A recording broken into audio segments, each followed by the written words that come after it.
All right. Hello, everybody. Today we're going to learn about demonstratives, the demonstrative adjective slash pronoun that in English you might know better as this and that. This book, that book, right? Or this and that used as nouns. I have this, you have that. And we're going to learn about what exactly those words look like in Latin. But before we do that, I want us to do a quick review. And we're going to do a quick review of a declension that's going to be a little bit similar. We're going to recognize the similarities with these demonstrative adjective pronouns. That's our relative pronouns. This is, for those of you who haven't already popped into your head, it's qui, qui, quod. Qui, qui, quod. So if you want to take a second now and pause the video and see if you can come up with the other singular forms of this declension on your own, I think that would be a really good chance for retrieval practice. So go ahead and pause the video, because otherwise I'm going to just show you the answers right now. And here they are, yes, qui, qui, quod, cuius, cuius, cuius, qui, quem, quam, quod, quo, qua, quo. It is the relative pronoun declension. When we learned this the first time, we were really tricked by these, or at least we were surprised by these genitive forms and these dative forms. They were a little funky, right? Uius, uius, uius in the genitive, we in the dative. They're a little bit new. The other forms were a little bit more familiar. Obviously, our neuter, nominative, and accusative was the same, like always. We recognize those ablative singular forms like any 2-1-2 adjective. And then we're used to seeing vowels and M's in the accusative, all right?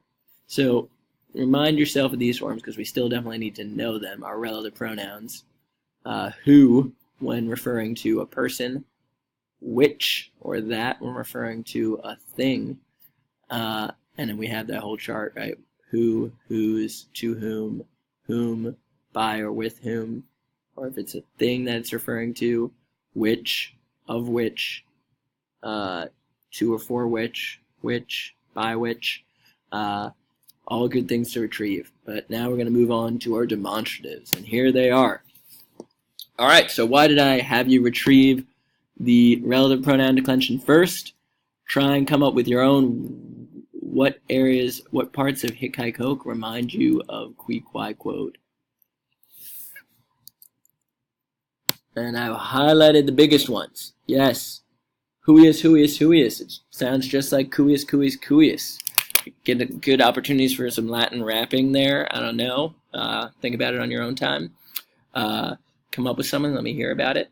Whick, whick, whick. Dative, the C kind of throws you off, but if you take away the C, you see the same thing with qui, qui, qui. Now we just have these C's are very frequent with hic, haec, hoc, and so you attach that onto the end, but you can still see a little bit of the qui, qui, qui there. So there are some similarities that can help you. Best way to learn these forms, though, ultimately are going to be through saying them aloud, hearing them, and getting them into a rhythm.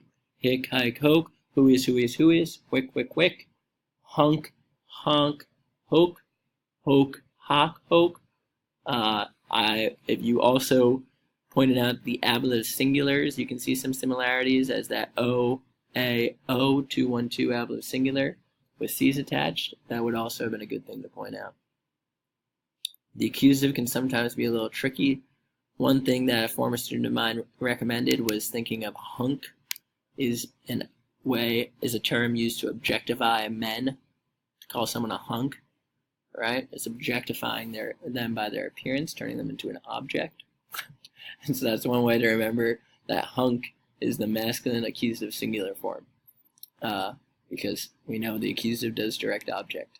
A little twisted logic, but I've always kind of enjoyed it. Moving on now, I know if this was a little bit daunting, I think you'll be a little bit reassured by the plural forms. So let's take a look at those. He, hi, hike, horum, horum, horum. He, oh, I gave away the part that was tricky. He's, hos, has, hike, he's. So with the exception of the things I highlighted here, what do most of these endings remind you of? Where else have we seen them? Hopefully you've yelled out by now 212 adjectives. We love 212 adjectives. And Latin, we love Latin as well. If you yelled that out, that's great. You'd be correct. 212 adjectives. And we notice the stem that we're attaching these 212 adjectives onto is just an H. Other places we've seen these endings would be is, a, id. Remember that in the plural, right? Where the stem was just an E, and we had all these same endings. The one tricky part is in the neuter, nominative, and accusative. Hike is weird, right? I admit it. It's kind of funky.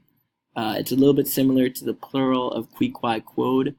Remember that was quae in the neuter, nominative, plural. Right here, this was quae, and this was quae, which is a little bit weird, so we can see some similarities with that again.